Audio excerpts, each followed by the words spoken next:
अपना question number 10 अच्छे से समझते हैं कि यहाँ पर हमसे क्या कहा गया है। अ पिगी बैंक कंटेन्स 100 50 पैसा coins, 50 1 rupee coins and 20 2 rupees coins and 10 5 rupees coins. यानी कि एक पिगी बैंक है और इस पिगी बैंक के अंदर 50 पैसा के 100 कॉइन्स हैं, 1 रुपीज़ के 50 कॉइन्स हैं, 2 रुपीज़ के 20 कॉइन्स हैं और 5 रुपीज़ के 10 कॉइन्स हैं। तो आगे कहा गया है कि if it is equally likely that one of the coin will fall out when the bank is turn upside down, what is the probability that the coin. अब अगर ये हमारा एक पिगी बैंक है तो हमने जैसा कि देखा होगा कि पिगी बैंक के अंदर ऊपर की साइड ऐसे एक पैसे डालने के लिए यहाँ पर हमारा गोल गोल सा बना हुआ होता है। अब अगर इस पिगी बैंक को ऐसे उल्टा किया जाए और बाहर की साइड एक कॉइन आकर निकले तो हमें इस एक कॉइन की ये प्रोबेबिलिटी बतानी है। फर्स्ट पार्ट के अंदर विल बी अ 50 पैसा coin and will not be a ₹5 coin. तो फर्स्ट पार्ट के अंदर हमें 50 पैसे के कॉइन की गिरने की प्रोबेबिलिटी बतानी है और फिर ये बताना है कि 5 रुपये के कॉइन के गिरने की प्रोबेबिलिटी क्या होगी, यानी कि दोनों की ही प्रोबेबिलिटी को फाइंड करना है। तो सबसे पहले हम क्या करेंगे कि अपना फार्मूला लिखेंगे और 50 पैसे की प्रोबेबिलिटी को फाइंड करना है। तो यहाँ पर हम लिखेंगे प्रोबेबिलिटी ऑफ इवेंट के अंदर 50 पैसा।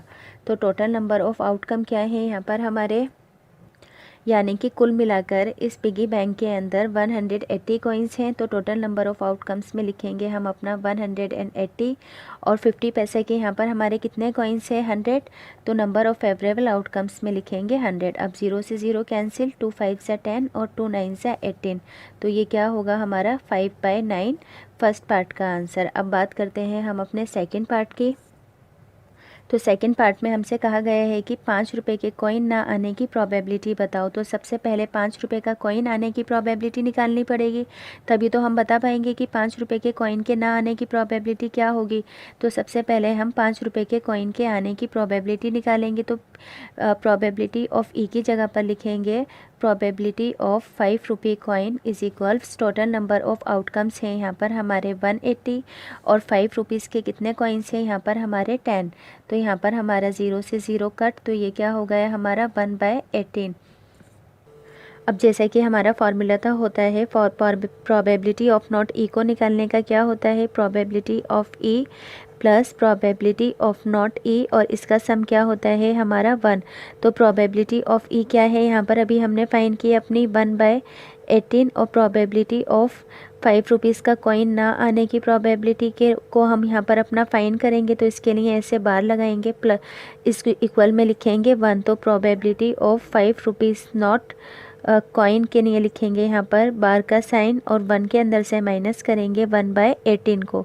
तो प्रोबेबिलिटी 5 रुपये के कॉइन ना आने की होगी हमारी, इसका हम अपना एलसीएम लेंगे तो ये होगा 18 और 18 माइनस में 1, यानी कि ये होगी हमारी 17/18 5 रुपीज़ का कॉइन ना आने की प्रोबेबिलिटी। तो अगर आपको ये क्वेश्चन अच्छे